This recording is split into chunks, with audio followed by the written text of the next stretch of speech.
Assalamualaikum warahmatullahi wabarakatuh. Selamat pagi anak-anak semua, apa kabar? Semoga selalu dalam keadaan sehat walafiat dan tetap semangat. Jangan lupa selalu jaga kesehatan kalian dan selalu menggunakan masker kemanapun kalian berada. Pengertian dan ruang lingkup ilmu sejarah. Yang pertama akan kita bahas tentang pengertian sejarah. Istilah sejarah berasal dari bahasa Arab yaitu syajarotun yang berarti pohon. Penggunaan kata tersebut dalam konteks masa lalu mengacu pada pohon silsilah keluarga.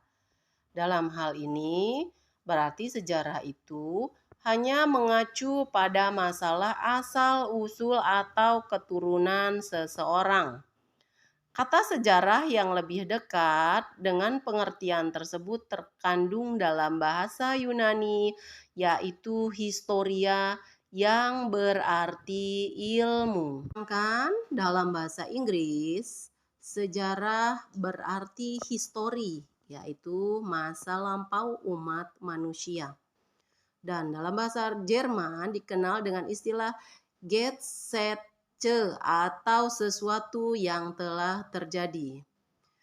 Kita bahas satu persatu beberapa definisi sejarah menurut para ahli. Menurut J. Fabridge, sejarah adalah it is the record of what man has thought, said, and done.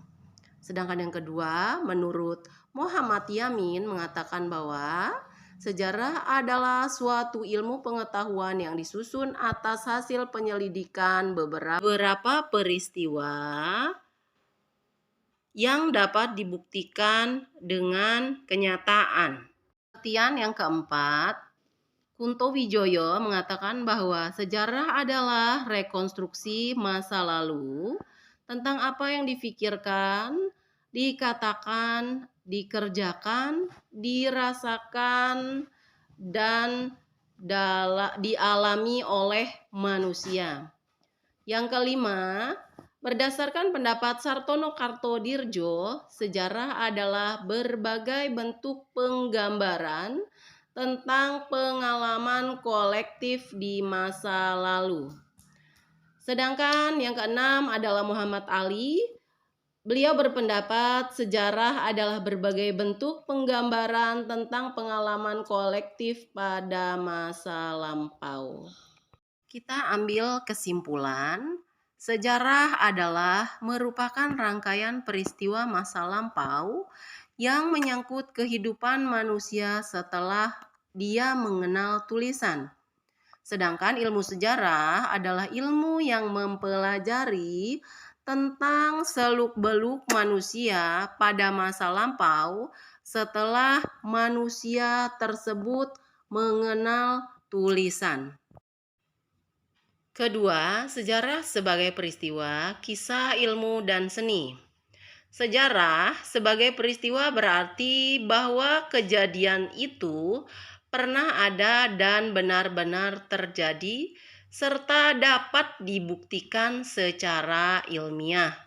Sedangkan sejarah sebagai kisah, selain peristiwa itu juga bisa dikisahkan atau diceritakan kembali, bahwa sejarah juga dapat sebagai ilmu, yaitu sejarah menggunakan metode analitis, yaitu hasilnya harus dapat diverifikasi sehingga dapat disetujui atau ditolak oleh para ahli yang berkompeten. Selanjutnya akan kita bahas yang ketiga adalah periodisasi dan kronologi.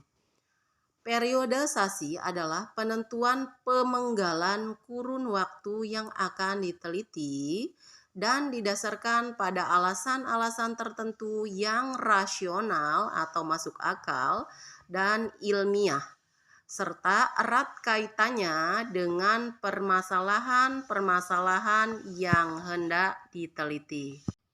Periodisasi sejarah Indonesia yang biasa dipakai adalah Yang pertama, zaman prasejarah membicarakan kehidupan manusia purba sebelum mengenal tulisan. Yang kedua adalah zaman kuno, membicarakan atau membahas masa perkembangan agama dan kebudayaan Hindu-Buddha. Dan yang ketiga adalah zaman modern yang berlangsung sejak masuk perkembangan agama Islam masuk ke Indonesia hingga saat ini. Kita akan membahas tentang kegunaan sejarah secara sederhana yang dipaparkan oleh Lois Gottschalk. Sejarah memiliki 4 kegunaan. Yang pertama adalah sejarah memiliki kegunaan inspiratif. Berarti sejarah menginspirasi bagi pembacanya. Yang kedua, sejarah memiliki kegunaan instruktif, yaitu sejarah berguna untuk membangun sifat atau sikap.